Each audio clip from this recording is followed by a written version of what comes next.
আরও একটি হৃদয় বিদারক ঘটনার সাক্ষী হলো বাংলাদেশ।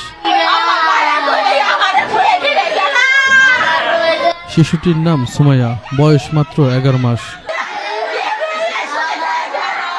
তার মা তাকে বিছানায় বসিয়ে রেখে ঘরের কাজ করছিলেন। ঠিক তখনই বিছানায় পড়ে থাকা চানাচুর মুখে দেয় সুমাইয়া।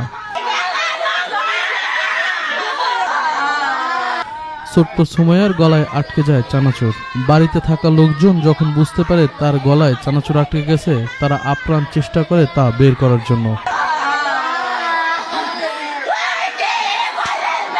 কিন্তু বাড়ির লোকজন তা বের করতে পারে না। ধীরে ধীরে নিস্তেজ হয়ে পড়ে সুমাইয়া।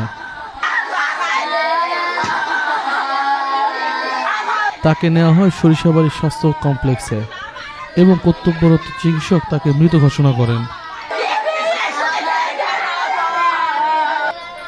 ঘটনাটি ঘটেছে জামালপুর জেলার সরিষাবাড়ি পৌরসভার কোনাবাড়ি গ্রামে। বুধবার দিবাগত রাত 8টায় এই ঘটনা ঘটে। সুমাইয়া সরিষাবাড়ি পৌরসভার মাইজবাড়ি এলাকার সাইদুল রহমানের মেয়ে।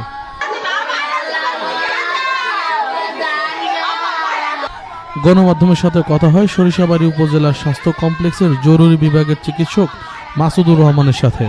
তিনি জানান, গলায় খাবার আটকে সুমাইয়া নামের এক শিশুর মৃত্যু হয়েছে। হাসপাতালে আনার আগে তার মৃত্যু হয়।